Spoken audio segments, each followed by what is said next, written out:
need that H2O flowing out the faucet. Don't wanna think where we be if we lost it. Cause you know that we need it every day. Wake up in the morning, it rejuvenates. At night, it make me feel right. And today our water throughout the world is contaminated with all kinds of chemicals, and it's getting worse. People are going to have to wake up to pretty quick to say, we're running out of water.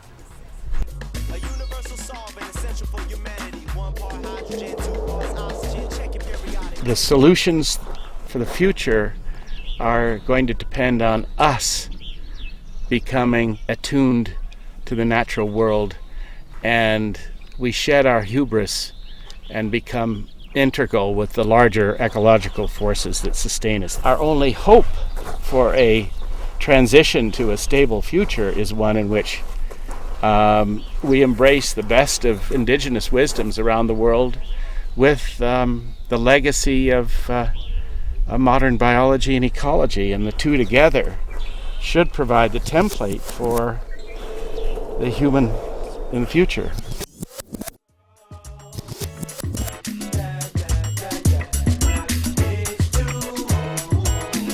So what was sewage yesterday is the water that you're seeing now. So here we're standing in the middle of a wastewater treatment system in a 5-star resort. Wastewater comes in, taken up by the bacteria. Bacterial cells come into these tanks here. Living machine technologies are basically ecological wastewater treatment systems. You take wastewater, which is wastewater that's generally disposed of, treat it to high quality reuse standards and be able to reuse it. As a culture kind of hitting limits, and we're hitting limits in 2 main ways. One of those is certainly energy. The other is water. And here in very basic technologies are needed. People are dying for these things. They don't need to be as expensive as the technologies we've developed here to save lives. So we built this living machine here to purify the water from my polluted well. Cleaning up Yeah, well the water. well. Where is that? You want to see the well? Yeah. Can we lower a small bucket down and bring the water?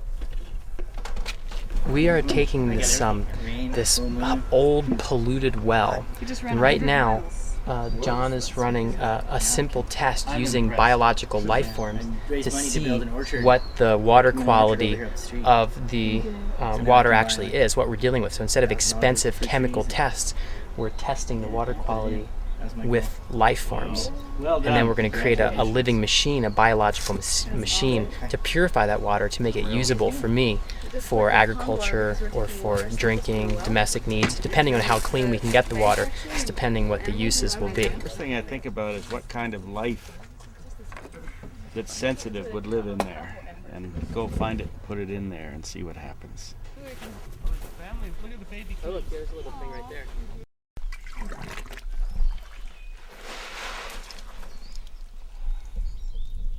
Test that we're going to devise using life forms today is that you could test how effective it is. For example, say we were able to find Daphne or a Bosnia or one of the zooplanktons in this lake today. We put them in there, and let's say we put them in this right now, and an hour later they're dead. And then you treat them, and they last. You do a 15-minute treatment and they last for 2 days, or you recirculate it twice and then they last forever. Then you've detoxified the water. This skinny plant in here, you see with the flower at the top? This is the bulrush. It has incredibly remarkable properties at purifying petroleum and carcinogenic compounds in water. This is one of the great plants, and it was first studied by a German woman, Käthe Seidel. She said, there must be genius in plants that I have to discover to heal the planet. She started out about 1948, and her work was never recognized by anybody, but she just decoded all this information on botanical plants. What you have here is a bulrush that has it's kind of a floating. If that was cut away and placed on the surface of a tank that you put the well water in, that probably has all the life on it attached to the roots needed to purify that. You'd have this living raft. Right. That's a really effective water treatment. That's a piece of gold right there. One cell eco machine, is it all set to put the life in? Right now this is filling up with the well water to pump up to it.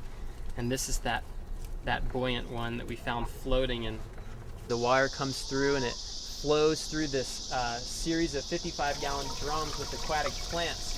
And it goes about 50 gallons per day we bring in. So every day it moves one tank, one tank, one tank. So after 4 days, we basically have water that's pure enough to use for irrigation.